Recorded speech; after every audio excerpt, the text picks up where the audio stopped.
It's the Your Church Friends podcast, and we are back with Season 2. Join us as we sit down with some of our church friends to discuss these topics and more. What is worship? Can I trust God? How should I study my Bible? And popular Christian catchphrases. It's Season 2 of the Your Church Friends podcast. Our church friends. Enjoy. All right, welcome to Your Church Friends podcast. I am Chris. I'm Muireadhach. And I am Dewey. And we are here with our friend Dewey. How you guys doing? Dewey, who, what was it earlier? You said Dewey, who's kind of screwy. Don't mess with me, I know Kung Fu. Yeah, that was it. I was freestyling before this, yeah? Yeah. And knowing you, I believe that you probably do know Kung Fu. A little bit, yeah. All right, so Dewey, tell us about yourself real quick, and then we'll get started into what this episode's about. I'm Dewey. I go to church with you guys here in Bellflower. We're here to talk about Celebrate Recovery and the benefits to it of church. I'm a recovering alcoholic and drug addict and compulsive eater, and here to speak to you about my opinion about Celebrate Recovery. So that actually did my job for me. I don't even have to say what the show's about. So we're talking about Celebrate Recovery. Let's get into it then. Cool. What is Celebrate Recovery? Celebrate Recovery is a recovery program for believers. The program is based upon Christian beliefs, Christian values versus secular 12-step. We still practice those 12 steps, but there's also the 8 principles based upon the Bible of Beatitudes. More Christ-oriented versus you get to choose your own God, like a secular 12-step program. You can, GOD, group of druggies, group of drunks. Your higher power is the doorknob. You get to choose your own God. Us as believers, we know that who God is, and He's the God of the Bible, and the Trinity and whatnot. So a little bit different when it comes to Celebrate Recovery and traditional 12-step versus AA, NA, CEA, OA, whatever A you choose to practice when it comes to your hurts, habits, and hang-ups. Yeah, so within that, when you're talking about, being able to choose your God, because in the 12 steps, it's, according to a God of your understanding, right? And that's where it starts off, which I get, because it's kind of inclusive to, hey, we want people, we just want to help people, but you need to recognize there's something beyond you. But whereas CR is coming in and like, no, we know that the true power comes through Christ. So that's where, we're just going to say, here's where, who you need to come to. Yeah, as Christians, as believers, we know who our God is. We don't, have multiple gods, or we're not, existentialist or whatever. But in traditional 12-step, you have the ability to choose your own quote-unquote higher power. Years ago in original 12-step, they added on to the 3rd step, turn your will and life over the care of God. And then they actually italicized and they added on as we understood Him. And that gave you a broad ability to choose your own higher power. So in Celebrate Recovery, we're a Christian program, and we believe in the God of the Bible. That does lead me, well, it kind of takes us into the next question I had about it, and you guys are already touching on it, like what's the difference between CR and A and AA? And I guess for me, sitting here with both of you guys, because, the common based idea for Celebrate Recoveries in churches, and I like that we're going to start breaking up like what separates it from these other programs that are from the world. But the common base idea for church growing up for me was that Celebrate Recovery was for people who had drug problems, alcohol problems. And I think the philosophy changed a little bit now today, right? So to hear like this, because both of you guys kind of came from that background of drugs and alcohol and stuff like that, where me, myself, I done none of that. So for me, Celebrate Recovery is like, well, okay, that's for, and I think we have that term here at our church, right? Those people. Yeah, there is that invisible wall within the church when it comes to Celebrate Recovery, and at the same time, you have that in traditional 12-step too. Let me just mention real quick, this is all my opinion. I don't come from any kind of leadership when it comes to any kind of 12-step program or any kind of recovery thing. So everything is my opinion, but I believe that Celebrate Recovery is needed in the church. It is something where we can actually specifically work on ourselves when it comes to those hurts, habits, and hang-ups. It's available for anyone in the church that want to choose to work the tools of Celebrate Recovery, but you have individuals in the church that really feel like they don't have a problem, quote-unquote, where they have to specifically look at it. So it's available for individuals in the church, but at the same time, it's all inclusive. So, like, for example, I've listened to podcasts of you and you talk about, what is it? You have You have an issue with Everything. Anger and not driving. everything, but Life, you, people, you talk about social anxiety. yeah, social anxiety. Mhm. Well, that can be a problem for you to a point where you really have to look at that. Well, you can go talk to a professional, you can, go talk to the pastor, but maybe it stems from something in your past that maybe it would benefit for you to look at through working the 8 principles of CR or the 12 steps of recovery. Yeah, and I've had several conversations with you, Dewey, just looking at the CR program, taking those steps and going through the principles that for me, I really see it as discipleship to where, the common conception or misconception or whatever of CR is like, oh, it's for those people. Like, I don't have Yeah. those problems. But really, as you said, the hurts, hangups, Yeah. and hurts, habits, and hangups, right? Yes. Because to me, when I'm really looking at it, the more that I've looked at it and then just kind of looked at the realities of coming into trying to live a godly life, is that we are all recovering sin addicts. Mm-hmm. And it's like, oh, cool. Like, mine was drugs. What was yours? It might not have been drugs, or, like whatever the thing is. And just like, oh, yeah, well, you were a good person. But it's like you were still coming from a life to where you weren't obedient to God and the things that were keeping you from that obedience and from really living a spirit-filled, abundant life. Like, you have hurts, you have habits, you have hangups, to where we've all been hurt in this world. And I've seen so many people, there's like great people that have never gone to like the quote unquote depths that I've gone to, but just have gotten beat up through things. And just like, how do I forgive these people? Or how do I move on from, like, everyone around me was involved in that and I'm trying to do better. But there's so much to that when I look at CR, Celebrate Recovery materials, like, I'm almost seeing it more and more as, hey, do you want to become a Christian? Here's your starting point that you should really go through these things. Just imagine, like, everything, like alcoholism, drug addiction, survivor of incest, you name it. A lot of it comes down to the core of being a sinner. So some of us actually struggle with those things so badly that we have to look at it from a professional standpoint or a personal standpoint. A lot of people just don't come to faith in Jesus, and all of a sudden they're like, like Jim Carrey talks about universal galactic oneness, and Ace Ventura. We have a lot of things going on. No, seriously.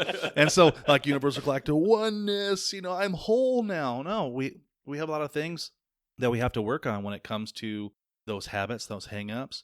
Some of us in the church, go through a divorce. Some of us go through being abused as a kid. Some of us are just so angry. They're stuck on anger, and they have to look at it. That's what CR is all about. Yeah. Codependency, people pleasing, like all the stuff. It's not just like, oh, for those people. See, in the church we attend, a large portion of the CR congregants are actually, a lot of them are drug addicts and alcoholics. So a lot of people sort of stay away from CR, but you'll go to a CR like in Orange County, and you have people that are just like, well, I'm angry, I'm depressed, I struggle with like self-esteem issues or sexual integrity. And it's like, wow, really? Okay. And that's their hang up. And it's not like that here because, we have a lot of issues with drugs and alcohol here in Bellflower.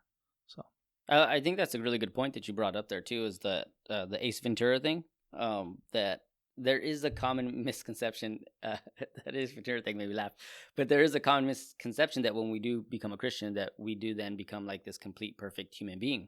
That all the stuff that we dealt with beforehand just automatically is dead to us. But for me, I know that coming into church that I deal still with the stuff that I deal with. And I do like that you guys keep phrasing the things of like Celebrate Recovery is for people with hangups, habits, or hurts, because we all have habits, hangups, or hurts. I'll talk about mine, like depression, right? So that stems from a habit or a hangup or hurt that I had in my life that has caused now me to feel this way. Same thing with social anxiety. I can pinpoint memories as a child being around a large group of people that just freaked me out to the point where now, oh, okay, this is something I deal with.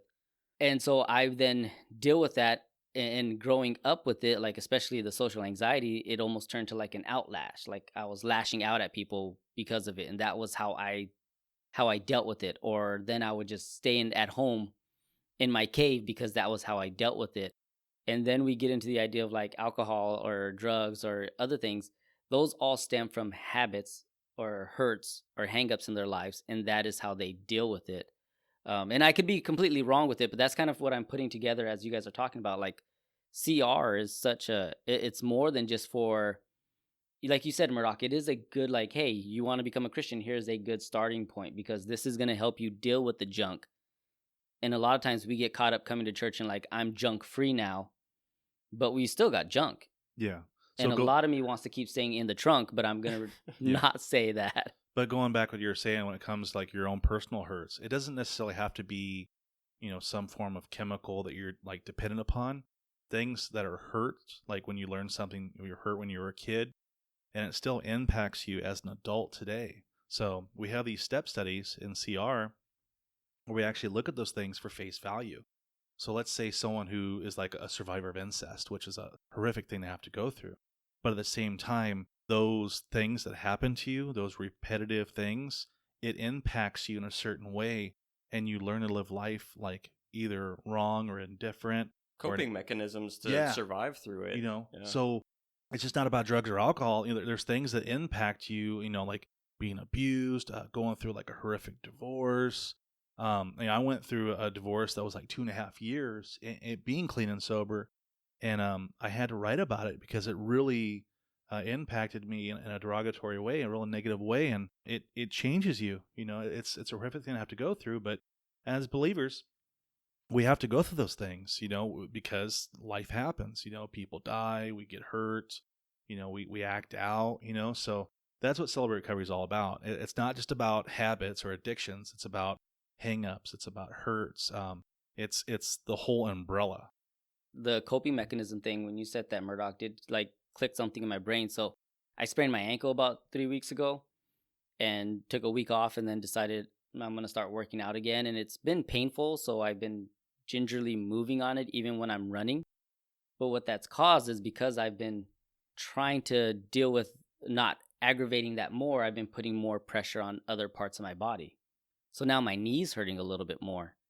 So in coping with this one injury, I've then created another injury within my own body. And I think a lot of times with us as Christians, when we don't deal with the actual root cause of whatever's hurting our life or our spiritual walk with God, then we start creating other little ones here and there. And that's where we have to, like, a good place to help get it cleaned up is CR. You see, you're talking about physical mechanics when it comes to being an athlete or a runner. Well, I'm talking about spiritual mechanics. Mm-hmm. These are things that impact us in a negative way.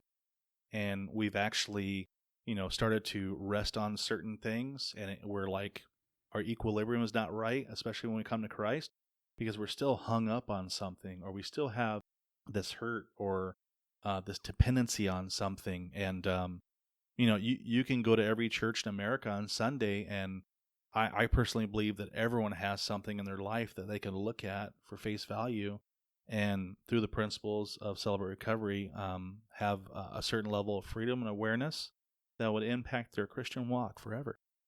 And Chris, I'm really glad that this stuff is connecting for you, because I know that you thought that you were inviting Dewey here as a guest, but really me and Dewey are bringing you, because later on today, tonight, there is Celebrate Recovery, and he was listening to the podcast. We all know it. Like, you've got these anger issues when you're driving, all this stuff. So it's starting to make sense. So tonight at 7 p.m. 7 p.m. tonight. That's a little... Chris, this is your intervention. Sorry. Yeah. That's what we're doing here. No, but really bringing all these things together. And I know that Celebrate Recovery, you're mentioning the principles, but just to bring it to some of the steps, because we're talking about some of these things, and people who are listening might not know, or even me, I was like, okay, yeah, the 12 steps. And when I was first getting clean, my dad was like, hey, you got to come with me to some meetings. And, he was really taking care of me. He was like, you got to come to church. You got to come to meetings. And church did me more good than the meetings. I don't know if it's just the meetings that I was at, but I wish that I would have paid more attention to the steps and to the principles, especially when you get to, like number 4, we made a searching and fearless moral inventory of yourselves. It's like, hey, really check yourself, make that inventory. Number 5, we admit to God, to ourselves, and to another human being the exact nature of our wrongs. So you bring into confession to God, to somebody else. Number 6, we are entirely ready to have God remove all these defects of character. So you come in repentance. I want to change. God is showing me what it is. I've confessed it, and I want to move away from it. We humbly ask him to remove all of our shortcomings. then we get into number 8, where this is where I really say like, this is discipleship that a lot of the church misses. Number 8, we made a list of all persons we had harmed and became willing to make amends to them all. Because a lot of times in the church, we can just be like, oh man, like, I hope that they forgive me, or God, like, forgive me for this thing. And you never actually go to the person to make amends. And biblically, real forgiveness and repentance is you're supposed to go and make restitution and make it right. Number 9, we made direct amends to such people whenever possible, except when to do so would injure them or others. And then 10, the ongoing, we continue to take personal inventory when we were wrong, promptly admitting it. And that's 4 through 9 all over again, number 10. Yeah. Yeah. So the neat thing about that is, you know, as a Christian, we come to Jesus and we're forgiven. Okay, slate cleaned, you know, we're forgiven, you know, we're white as snow, you name it, right? So we have that freedom in our life as Christians. But the thing is we learn things wrong, we have hang-ups, we're still stuck on things like, you know, I'm a Christian, I'm forgiven, but I'm not going to give up that yet because I'm not willing to give it up. I don't know how to. Mm-hmm. That's what CR is all about. Like for me, again, going into like, man, I wish that I had spent time in this, is because God did a miraculous thing for me when it came to drugs. It was just like, cool, cold turkey, you can walk away from that.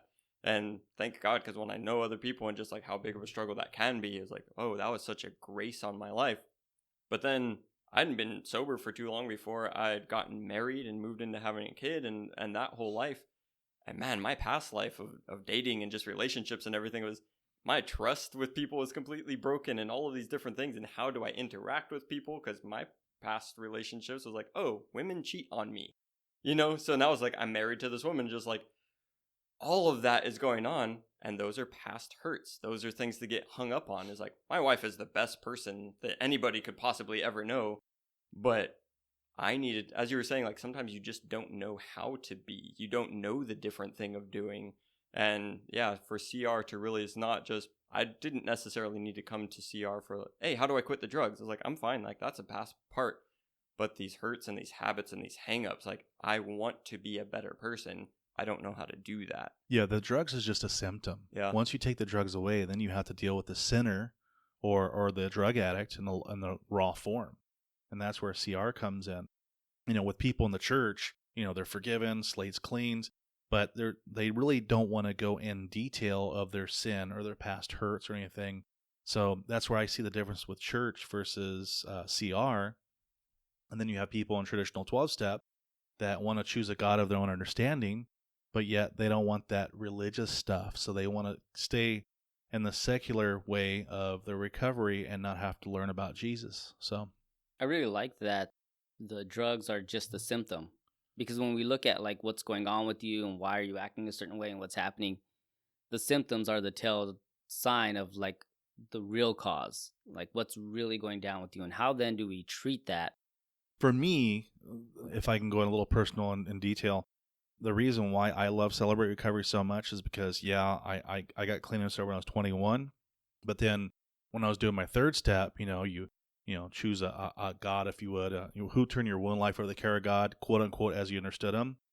I started to research God, but at the same time, I read about Confucius and Buddha and Dianetics, and nothing really clicked for me. So eventually I went to an AA meeting and shared about it. This woman said, come back next week and I'll give you something. I thought she wanted to date me. I still wasn't all good yet, so I came back all dressed up and cologned up, and I had my eyebrows done and everything. No, I'm just kidding. But I came back and she's like, well, let me get you something. She walked to her car and she came back and she gave me a Bible, and I was like so disappointed. But at the same time, I was grateful she did it, because that Bible was a life recovery Bible. And it showed the 12 steps, the 12 traditions, and the shortcomings of Bible characters. And it really put a spin on recovery when it came to a biblical standpoint. And so I read that Bible for like 2 months before I told my sponsor, I'm like, hey, this Bible thing, it's really clicking. So that's an amazing thing, to where when you actually read the Bible and can understand it, and you go, wait, that's what's in this book? Yeah. There actually is help for me in here? Like this is from God. Because if you're all that you ever know about the Bible is either Bible stories from when you were a kid or what other people say about it. Because that was the same thing that happened for me. Again, going back to one of the requirements for me moving back in with my parents, when I got sober, was come to church. remember sitting in church and whatever the pastor was talking about, because I was still, trying to get into stuff, and I did what most will do, tuning out the pastor, started flipping through the Bible that was there, and I started reading in Romans 7. It was talking about, I find that there's this power within me. Even when I want to do good, I end up doing the thing that I don't want to do. And I can see the thing that's good, and I want to live that life. And I felt that that's who I was when I was an addict, is that there is a me that can't find a way of living. Like, there's a good me inside of me, but like, I can't do that. I just always end up doing all this screwed up stuff. And like, why am I doing that? And I saw that right in the Bible, and I went, why is nobody telling anybody that this is the kind of stuff that's in here? All that I ever heard about this thing was the flood and, Noah and Samson and these different things. Like, this is what I needed. So that's really where I went, okay, I'm going to keep reading this book. See, in the first half of the first step, it's powerless over the hurt, the habit, the hang up. But a lot of people overlook the second half, which your life is unmanageable. And to me, that is where the sin has just impacted you in such a negative way that the way you live life is like totally wrong. Like, it's just, you're busted, you're broken, you're you're off kilter, and I think you have to get to a point like that in order to be willing to look at to what do I do with my life? Yeah, the one thing I'm really liking is the idea that when we put together like what CR is and everything, is that when you mention the symptoms and it leads to, okay, the symptoms is just the idea of like, now you kind of know what's going on with the person, there's something wrong, but that's all the symptoms of sin in our life. And what CR really does then is it presents, there's the symptom, but here's the remedy, which is Christ. And this in your life will then help with that illness or that disease that we're all facing. So we'll get into more of that when we come back from this break. This episode of Your Church Friends is brought to you by energy drinks, the easy replacement for any addictive substance in your life. Energy drinks, helping you on your road to recovery.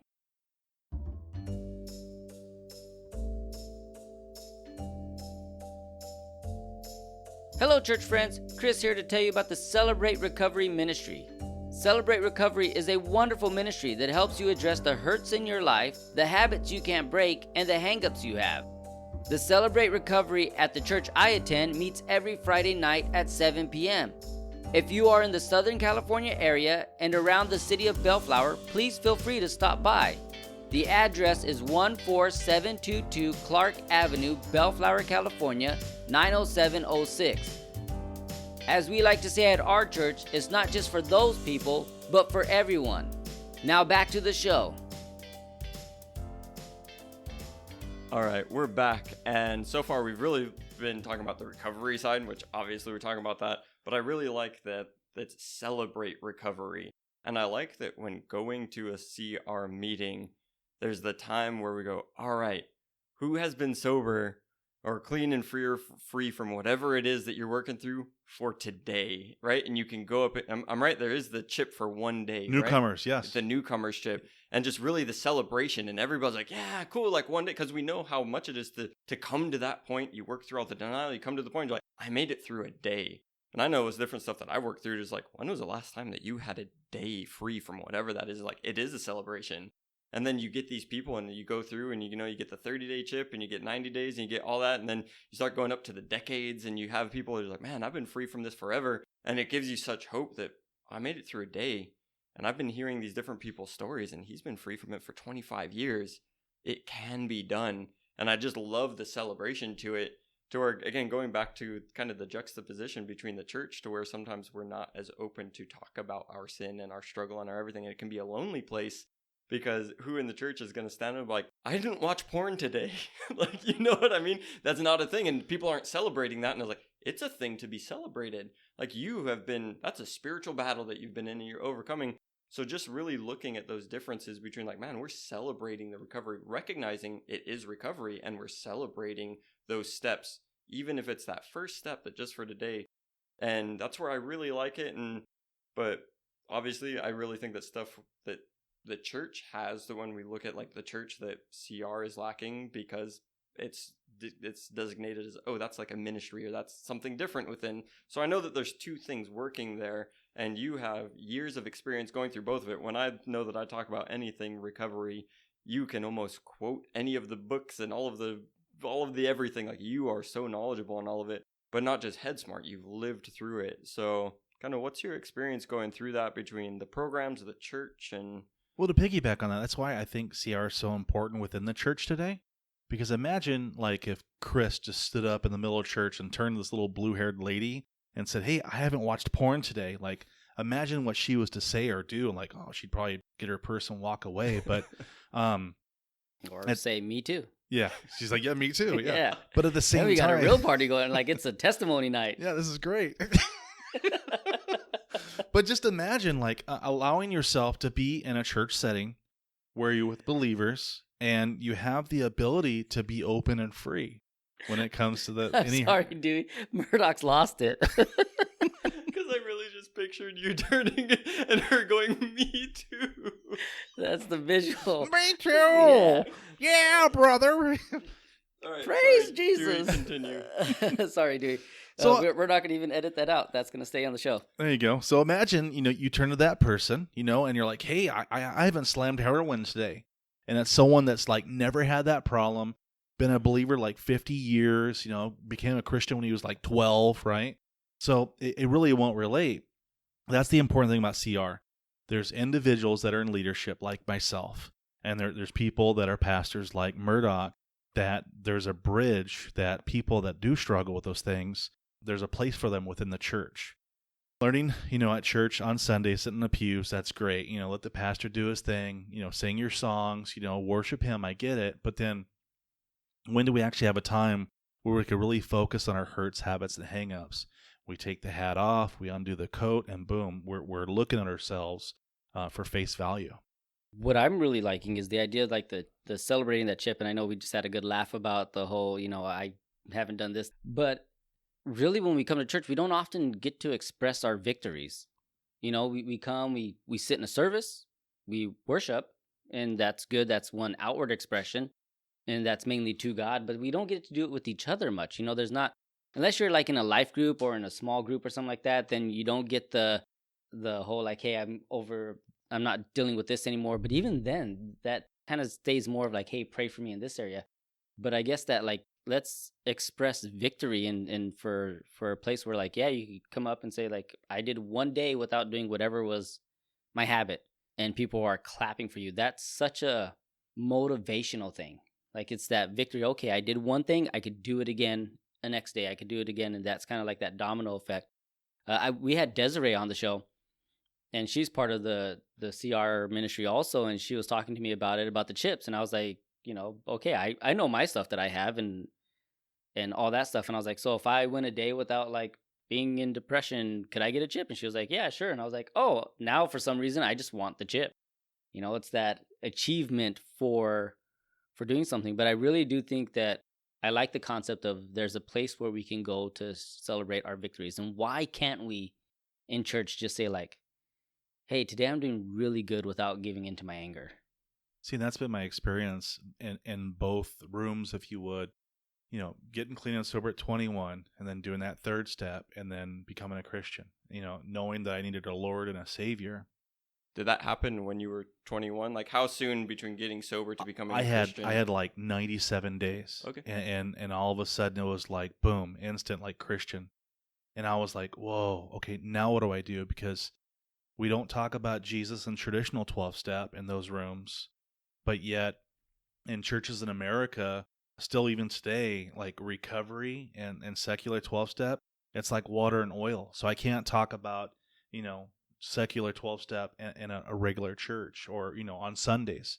That's the bridge for CR, And I've only been coming to church here a couple of years, and I've only been in leadership with CR a couple of years. So I'm sitting over at a place that I go to AA meetings called the Snake Pit, and a couple of newcomers say, "Hey, Dewey, I'm getting baptized. Come see me." Well, as an old timer, I want to be supportive. And as a Christian, I'm like, yeah, man, you accepted Christ, you're getting baptized. I definitely want to be there. So I show up to here at church, and there's like 50 people I've been going to church with, and I didn't even know this church was even here, even though it's a big brick building. And then I didn't even know about, Celebrate Recovery. Me personally, and I talk about it all the time, I thought Celebrate Recovery was just a bunch of cholos washing cars and stuff. And And to me, I don't relate with that, because I'm straight laced, I'm Caucasian, so I didn't relate with that. And if that's, your way of recovery, that's wonderful. But so when I started attending church here, and then they talked about Celebrate Recovery, that was perfect for me, because that's like both roads for me into one. That makes sense too, because growing up, I guess in the 90s, you would call that Victory Outreach. That was the Victory Outreach Church. Yeah, and not to bash them. Yeah, like that's an awesome ministry. Right. And when it comes to individuals with that kind of innate behavior and the cholo and that that wasn't me. But it was almost synonymous with the two. Like recovery was Victory Outreach. Like that was their thing. But they were only really specifically hitting one demographic of the gangsters and those who lived that lifestyle. So they weren't hitting the demographic of the people who were dealing with drugs, who were dealing with abuse, who were dealing with other things that they struggled with mentally. So, yeah. So imagine where I was at. Here it is. I had like 90-something days clean and sober, and I love Jesus, and I gave my life to him. I couldn't go to an old-timer in AA and talk about it because, hey, kid, don't talk about that religious stuff. You're going to get drunk. But then I couldn't go to that blue-haired lady, in the pew and talk to her about like, hey, I really want to use meth. Can you like pray with me? Can you talk with me? She doesn't have a clue. So that's the bridge for CR. That's why CR is so important. Not only that, but you have people sitting in the pews that are struggling with something or going through something that they isolate, they're alone, they don't understand. There's a place for it. We have a night for that. And we joke around about that, but you do have people that struggle with anxiety so bad, or they can't stop watching porn a couple of days a week, and it's affecting their marriage and their intimacy with their wife. Just imagine all hurts, habits, hang-ups. If you struggle with it, there's a spot for you, and you won't be judged. And most of us, we understand. I understand being a shopaholic. I have 13 pairs of cowboy boots that I never wear. I've had a stint with gambling addiction. I love Texas Hold'em. And I can share that openly within the ministry. And people are like, yeah, man, I love 21 too. I struggle with that. And I dump $7,000 and, I learn from it and never again, and I don't do it one day at a time. So within all of this, there was one thing that you mentioned earlier that I've been a part of them, but even when I was a part of it, I never saw it all the way through to the end, because I know that they even added more books and I don't know if it's more books, more material to go through, but these step studies, right? So we have what I know at our church we call like the big gathering. So you have the Celebrate Recovery meeting, which somebody's either giving testimony or you're going through the steps kind of from the pulpit type of thing. You break down into the small meeting, small groups. So you have the women lessons, and men, the lessons, and you have that. But then we have these step studies. So what's that component of CR? The step studies are based upon the 8 principles of Celebrate Recovery, which is, the Christian version of the 12 steps, if you would. And we get together one night a week. We go through each book. There's 1 through 4. There's 5 through 8 when you continue on.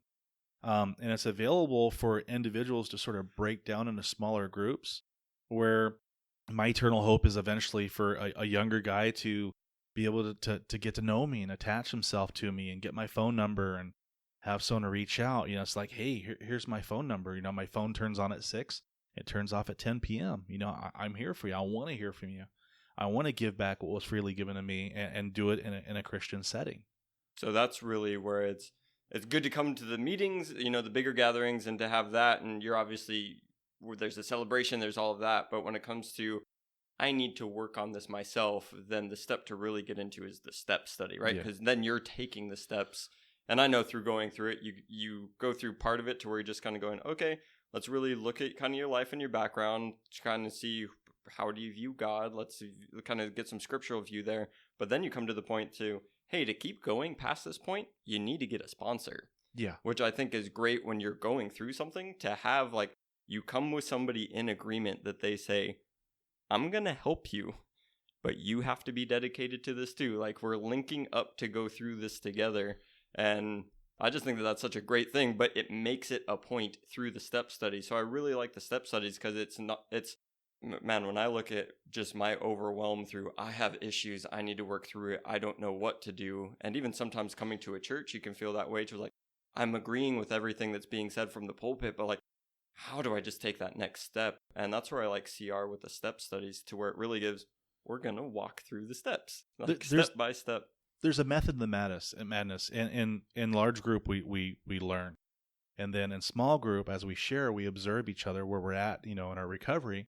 And then in small group, that's where we actually mentor. That's where we find that accountability partner or that sponsor or just, a soft ear that, let's say I'm going through something, and I have a small group. Hey, before we start the step study, can we talk? Because I'm not really in a good spot, And so it's constant learning, absorbing, and being mentored. And it's doing it in a Christian setting, which, we're believers.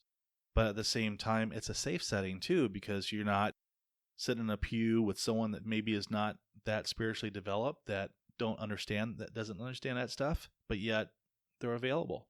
The one thing I'm liking is as I'm hearing you guys, because again, being someone who really has not been a part of a Celebrate Recovery ministry, probably I went to a few of them here, but that was like the Thanksgiving one because there was food, but like not really going to a service or any other thing like that. What I'm hearing is it's church. It's church, and it's actually church designed basically like church. So you use terms like sponsors, but we, growing up in a regular Christian setting, would use the term, go out and find yourself a mentor to help you through those phases that you can't get yourself through. Accountability, find someone who you can relate with, who's in there, who would keep you on task to make sure you're doing the things you're supposed to do. 12 steps, discipleship. They're all the same thing, but just different words. And what I like about it, it just almost seems like there's more intention with Celebrate Recovery than there is in the bigger church scheme of things. There's more intention to actually hit towards the things that people are dealing with more on a deeper basis. And a specific too. Yeah. Like, where at in the church can you go when, like, you have 2 years of sobriety and all of a sudden, that weekend you slugged back a whole bottle of vodka, You can't really go to anyone in the pews on Sunday because they're just there for their hour and a half of learning and they want to go to lunch. Well, CR is specific, and we cater to those hurts, habits, and hangups. And that's the thing I'm getting at, is that as the church, we should be a place where, like, if it's not where I was 2 years clean of not drinking and then went back and just had a party, but like I went some time without sinning in the area of cursing or something like that, right? And then I should be able to, and then one day I just did something really frustrating and the word came out, or something happened on the freeway and the word came out.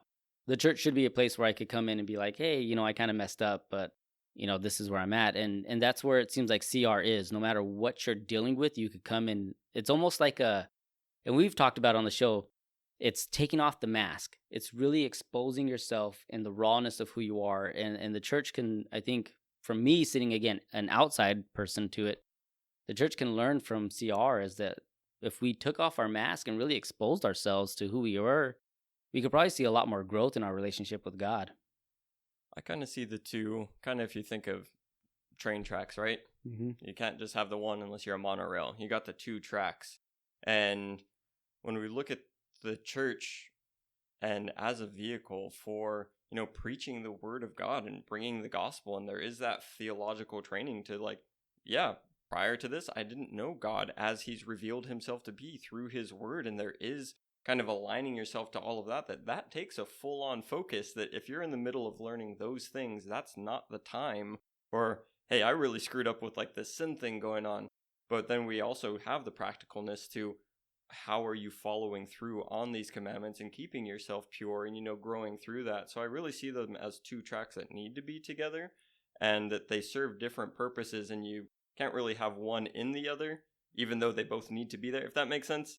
I've been in times where people are opening up about just where they're at in life, and nobody appreciates the, cool, let me just start quoting all of this scripture at you and tell you all of this stuff. It's like, no, dude, like, I'm really struggling. Can you be real with me real quick? Yeah. Like, that's great that you understand that about the Bible, but I have to go home tonight and I'm facing this bad situation. So to really be able to bring those two, but I think, Dewey, you said earlier that there's like the invisible wall between the two, to where it's like, well, you're in that. And for people in the church, and I'm using air quotes, but like, oh, those are those other people. But then I've even seen it within CR that you can look at the church as like, oh, those are the normies, right? And like, they don't get it because they haven't gone through these things. And it does become, I don't know, just two separate things. And rather than being two tracks coming together for the same train, it's two tracks kind of trying to run their own monorail system, and it you need both. Just imagine your average preacher or pastor in America that, probably got saved when he was 17, 18, 19, really didn't dibble-dabble with any kind of major hurt, habit, or hang-up. And then week after week, people come into that pastor asking about, I was raped, or, I can't stop slamming heroin, or, I can't stop gambling. Where does that pastor go? They can only mentor and counsel with them so much, but there's got to be their part, what they can do as an individual when it comes to their own recovery of hurt, habit, and hang up. That's where CR is all about. As we're getting close to the end of this episode, I want to give you enough time, so I'm going to put it here, is how important has CR been in your life? So kind of more like your testimony and your journey through all of this. Yeah, for me, it's been a bridge because, being a Christian and traditional 12-step and being able to share about my relationship with Jesus and my Christian walk and having to sort of dumb it up spiritually. So I still choose to participate in traditional 12-step because I believe there's a bridge there, and I'm that conductor. And if there's someone there I can lead to Christ or help, even with their own personal thing going on, I want to be there for them. And at the same time, with my background with 12-step and traditional 12-step and being here in the church, I sort of see myself as that bridge. So CR is like the perfect ministry for me. And at the same time, with COVID at the point, where I'm at right now, I struggle with the food. I've been clean and sober almost 26 years, but the food still gets to me. I still binge from time to time. I put my weight back on. CR still helps me when it comes to my own recovery. I'm sitting here, I got 5 days clean and sober from, compulsive eating. And, I still struggle with it. And that's the thing, not everyone's going to get it from day one. And that's the best thing about CR. I got leaders that support me. I've got brothers that understand this is where I'm at. So when I invite them over for the fights or something, I'm eating different food. They don't judge me or they understand my struggle where I'm at. So. You're not watching the UFC fight. They're like, why are you eating rabbit food, Dewey? Yeah, exactly. It's like, why are you eating rabbit? Where'd you get that at? I'm like, I bought you pizza. Go ahead and grab it, dude. Yeah. He does. I've been there. We get pizza and we get wings. But what I really enjoyed in all this too is the discussion of it is that, the idea that CR is a necessity to the church function. Like you were saying, Muireadhach, that it is something that we need. There's a real reason for it. And for me, even personally, I've always coming back here to the church where we're at and seeing this CR program has always made me feel like, oh, I belong there also, which is something I enjoyed because there are places where I think even as any Christian, you want to find a place where you can talk about what's really going on in your life and what's that struggle been, and being able to just open up and be there for that. And with you coming here and talking about Dewey, I really like that because for me coming back here to our church, you were the first person I interacted with that I didn't know at all.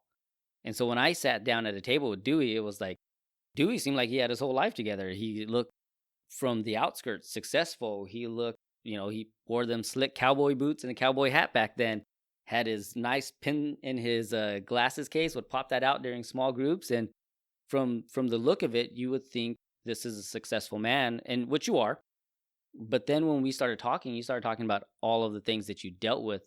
That helped me so much to kind of take off that outer shell and say, okay, now I can be just as vulnerable, because if this guy be that vulnerable, I can be that vulnerable. So I'm really glad that you reached out and we did this, because this has been so much fun for me to hear and to hear about what CR really is. Thank you. Yeah, I think that vulnerability, that's just such a big thing within, because it is about, hey, we're here because we know what the struggle is and that we're seeking to recover. And just the humility that I've witnessed in men and women who have had years of victory in whatever area, and then coming to a meeting and saying, you know what, this is my newcomership because I had a bad weekend. And 10 years, I'm starting back at day one. But just for their own vulnerability, as you were saying, but their own integrity, and just I'm admitting this before God and before man that I have nothing to hide here, knowing that I can proclaim that and keep walking in recovery. that, you know, it's not about keeping on airs or hypocrisy or anything, but this is where I'm at. And I'm allowed to be that way with these people, and they're supporting me in it. It's beautiful. So if you're listening and there is a local church that has a Celebrate Recovery and you think that's someplace you need to go check it out. We're going to say do that. If you don't know any local churches, get in contact with us at yourchurchfriends@gmail.com and we'll help you out. We'll find some for you. And if I don't know any, I'll go contact my friend Dewey here and he will help me out with it. But we're going to say do that. If you're in the local area, come check out RCR. That's every Friday night. 7 o'clock. 7 o'clock here in the city of Bellflower, and the church name is Calvary Bellflower, and everyone is more than welcome. I've really enjoyed this in this conversation, especially in this, you being in this season of our church friends. Like Dewey's probably like both of our church It's so friends. weird to be serious with you guys because like it's a serious topic, but yeah, we're like the best of friends, and you come to my house and watch the fights and everything. We joke around, so sort of weird but cool, you know? Very cool. Yeah. I mean, we did have that conversation about the old lady who watched porn also, but hey, we'll skip past that one. Yeah, it happens. And we'll wrap this episode up. So, Muireadhach's gone again. I am Chris. He's Muireadhach laughing. I'm Dewey. And we are your church friends. Thanks for listening. Bye. Why? This is Reed from YCF Kids News with another episode of Read on the Street to see what podcasts people are listening to. Excuse me, sir. Do you listen to podcasts? Yes, I do. In fact, I host my own podcast. You do? What's your podcast name? It's Your Church Friends. Where can they listen to your podcast? It's available on all your favorite podcasting platforms like Apple Podcasts, Spotify, Google Podcasts, Stitcher, iHeartRadio, and Podbean. Also, if people want, they can come visit our website, yourchurchfriends.rocks. We have all our episodes up there for people to listen to. A link for our online shop with t-shirts, mugs, and other accessories if you feel like supporting us. Our latest YouTube videos, where you can like, subscribe, and share our videos. And a link to join our Facebook group page to get all the latest updates on what's going on with our podcast. Well, thank you for your time. Oh, also, you can listen to our podcast on our YouTube channel. And please buy a shirt if you can. Okay, that's Oh, enough, buy a sir. shirt. Buy a shirt. Yourchurchfriends.rocks because we rocks. Get out of here! Ugh. Alright, for YCF Kids News, I'm Reed, and this was Read on the Street.